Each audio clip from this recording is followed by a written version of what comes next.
All right, we're back. A pretty heavy topic tonight here on OpenLine as we talk about resources that are available for families and friends of murder victims. Our guests again, Talia Monget-Simmons and Merna ElSols. We appreciate them being here.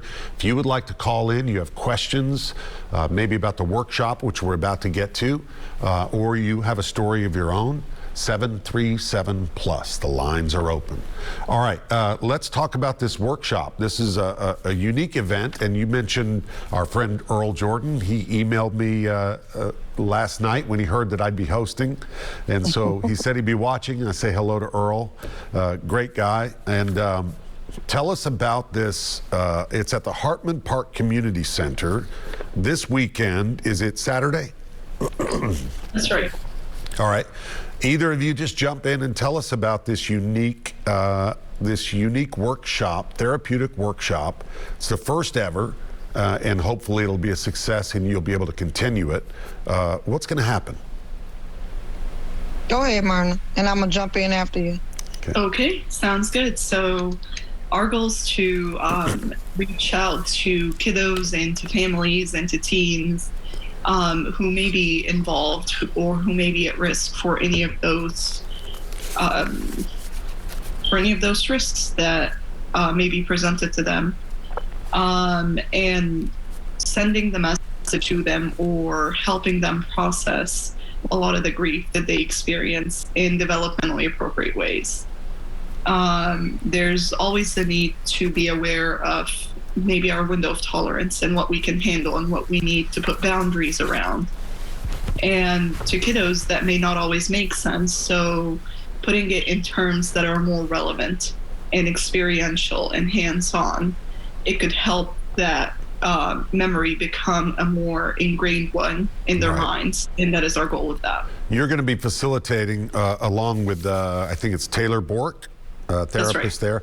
How important, Merna, is it, you think, to create an environment that is not intimidating at this workshop?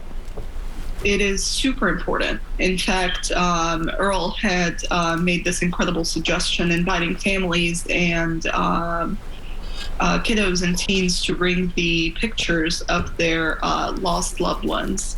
And we welcome that. That would be an incredible opening. I'm coming and I have my loved one that may no longer be with us here with me. So just starting it from a warm place, inviting people to come and share their stories. I'm glad you mentioned that. I literally put a little asterisk here where it says asking participants to bring a framed photo of your loved one. That's right.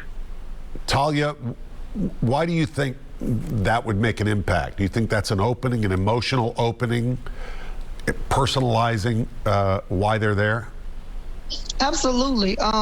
First and foremost, when my son passed away, I had 3 boys. They were 17 and 15. And when Earl pitched this to me, and we've already talked about siblings of murder victims. Right. So when he pitched this to me, I automatically thought about what my kids were going through at that time. And so what was therapeutic for us was to start doing work in the community with Earl Jordan and Partners in the Struggle. And so when he pitched this to me, I thought it was a perfect idea because, again, kids, their young minds do not know how to process things, as adults can. And sometimes adults can't process grief as well. So I think the pictures were so symbolism of, hey, as Merna said, this is my loved one, although they're no longer here, but let me learn how to process this grief and knowing that they're still here in my heart. Yeah. Merna, tell me why also, I mean, for anyone who loses a loved one or a friend, obviously, especially to violence, it's terrible, but something about why it's even more devastating for these young kids in these marginalized communities who are already facing so many obstacles. Yeah, the stigma of mental health is definitely there, but there's also, it could be racial stigma. It could be the fact that it is a low socioeconomic community. There are so many put downers, if we're going to call them that, that are already standing in their way, telling them this is going to be your story and this is going to be the entirety of your story. Right.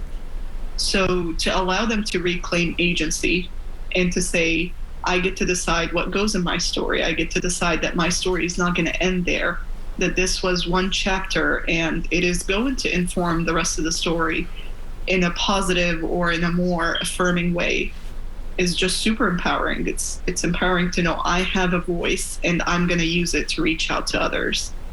And the biggest example here would be Ms. Talia and the efforts that she has in the community. It must be remarkable when you're doing this work, when you're able to see a young kid have that breakthrough, right? Where the light, it's like, oh, I mean, that's got to be rewarding. Absolutely. Absolutely. Yeah, it's rewarding and it's heartbreaking. There's definitely sadness in the process you know, you had to go through this, and I wonder who went through it with you, who supported you and who did not, or who may not have been there to do that. And to see them in community heal, to see them reach out for help and to overcome that, or to allow them to process that in more helpful ways, it's a blessing for sure.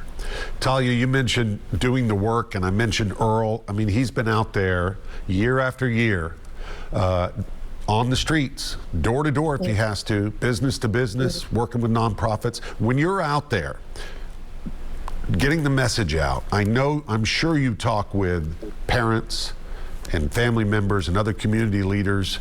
What are they telling you about what they think is going on with our kids?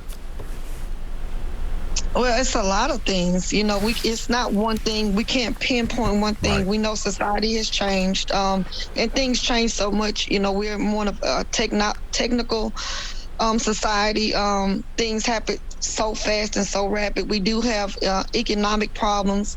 We have diversity issues. We know all of these things play a part in our kids' lives. You know what I'm saying? So, and those are the things that the community is talking about.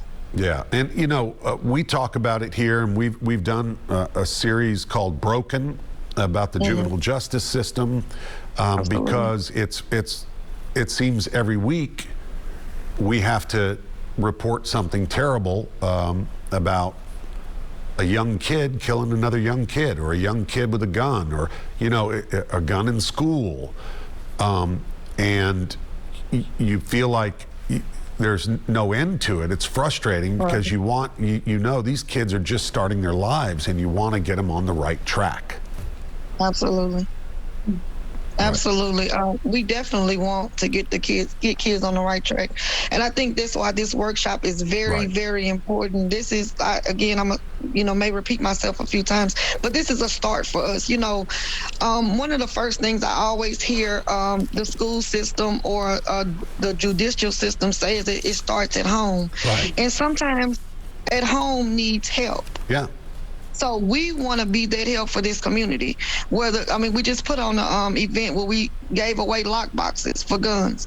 We have avid gun owners, so we're not saying, oh, throw your guns away. Well, let's help you make the situation safe. So we're here to tell the community today that we're here to help you do whatever it takes to keep our children safe and for them to understand what is going on in the community. Yeah, and I will say this before we go to our next break. I don't know how many times we have to tell our viewers on the newscasts, lock your cars. If you're a gun owner, lock it up. Put it away somewhere safe. Don't leave it in the car, because we know, the Metro Police give us the report almost on a weekly basis, that this is one of the ways that kids get guns. All right, when we come back, we're going to talk a little bit about how trauma may play a role in leading kids in the wrong direction, and why a workshop like this is so important. More after this. Give us a call.